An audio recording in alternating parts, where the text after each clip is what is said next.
What is going on, everyone? It is a beautiful day in Melbourne today. I mean, look at this. Nice blue, grey skies. But nonetheless, I am on my way to Complete Auto Paints here in Melbourne, Springvale, and we are collecting some red... What's the color code again? Hot chili red. We are going to spray the engine bay today. It's been a very long time coming. Very, very long time.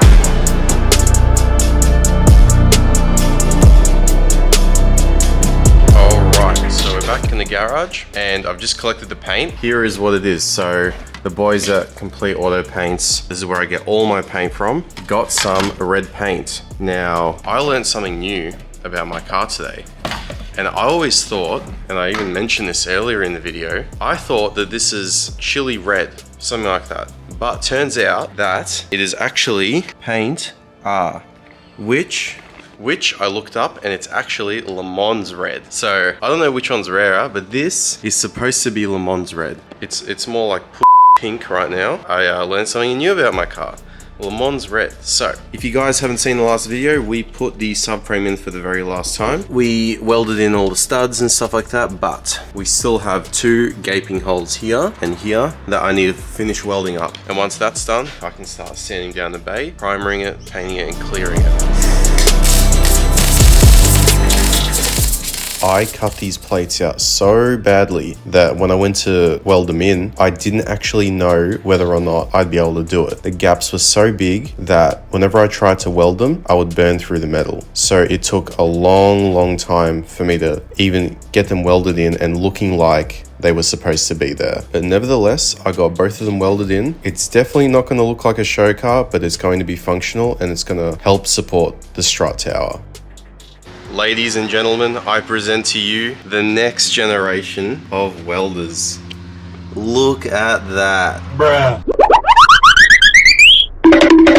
That was by far the most frustrating thing I've ever had to weld, and it shows. I mean, look how disgusting that is. I can't set this welder up to save my life. This side is a little bit better. The gaps that I had to fill were enormous, and it kept burning through the metal, and it was absolutely doing my head in. But now I'm gonna try and grind it back as best as I can, and hopefully it looks somewhat decent, because that you can actually see. These ones are obviously covered up by the wheels. You can't even see them. I mean, these ones that I welded, they look fantastic. You can't even tell anyone's ever been there. Those ones.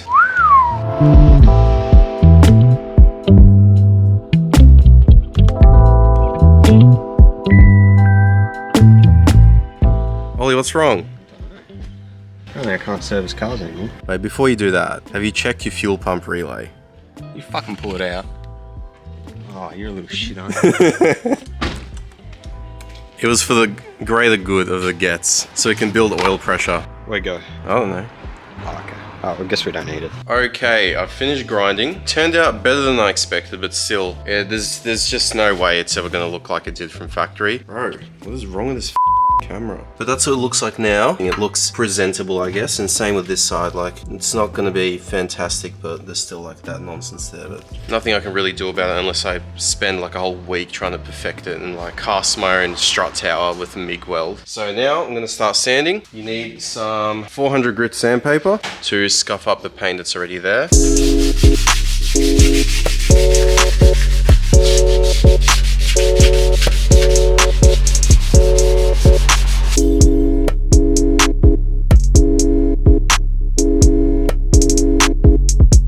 Guys, I've learned something new, and that is that I hate painting and taping and everything that's involved in painting, because I spent about 5 hours yesterday sanding, taping it up, and oh my god, not fun. But at least I've tried it, and this will be the one and only time that I paint something. But I got my good friend here, Matt. He's from Meticulous Auto Detailing. He actually did the interior on this car a few videos ago. We're very close to laying down the first coat of primer. So I sanded everything with 400 grit last night. So it's got like a nice matte effect on it, which is perfect for paint to stick to. All right, as you can see, we have everything taped up it's time to wax and grease, remove everything in the bay, wipe it down, make sure there's no crud or just crap just sitting on top of the surface that we're going to paint on. I did hose it down yesterday because of all the dust that was everywhere, so I'm going to hit it again. You can never be too sure. So we got some prep wash, wax and grease remover. This is what you want specifically for painting, as you can see. So once that's all done, we can start laying down primer and then paint.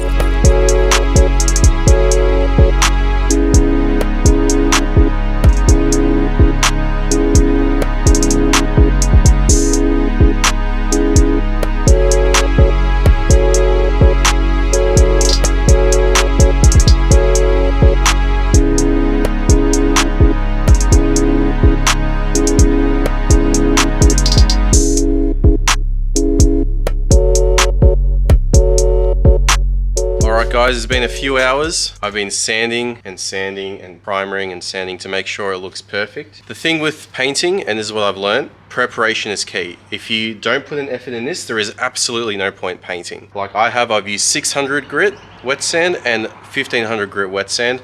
I probably should have gone maybe an 800 in between, but if you have a look and you feel it, it is very, very smooth. Now I just need to wash everything off and wait for it to dry, and then we can start applying the coats of red paint.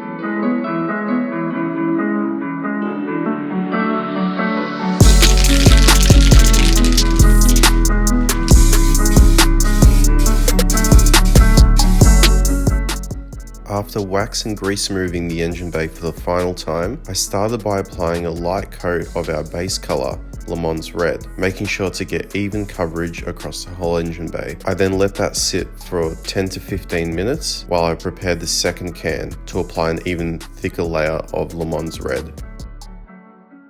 Well, this is approximately 1 coat of paint, and I've used 2 cans, and I have 3. Well, I have 1 left now.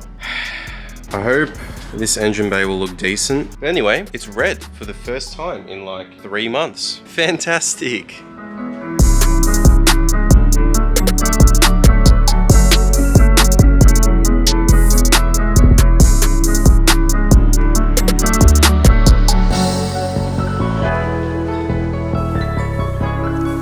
So this is what the engine bay looks like after about 2 to 2.5 coats of base color. I decided to buy another can of paint because I wasn't happy with the overall finish. There are a few areas where the paint is really thin and you can still see the primer. There's a spot right there, same with there. Even on the firewall you can sort of see like little bits of primer sticking through. So I didn't want to start laying clear over the paint because I wasn't happy with it. So I went ahead and bought myself some more paint. This stuff is, this engine bay paint is getting pretty expensive at this point. Right here in the 80 series, we have some more paint.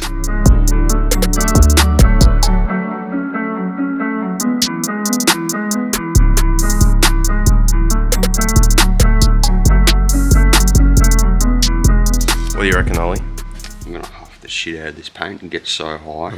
Fair enough. This is what it looks like. This is, I think, 3.5 coats of base Le Mans Red. It's looking pretty good. Definitely better than factory, would you say so, Ollie?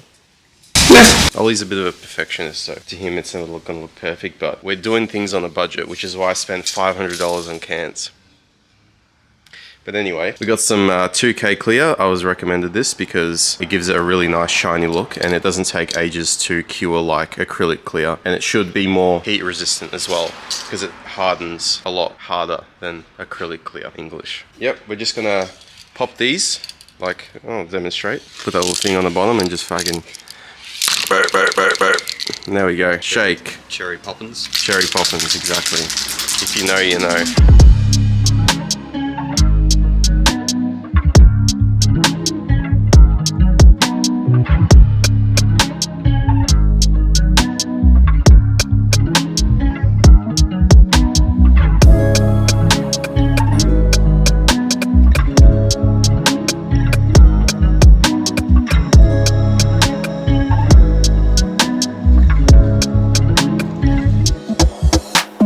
Look at this. First coat of clear done. Looks a million times better already. Still a little bit orange peely, but the more of this stuff we use, the better it'll get. Still got 3.25 cans left, so Ollie's just putting clear on his BMW. Let's see this. Let's see this. Wow. I like how you cleared over the primer. That's mint.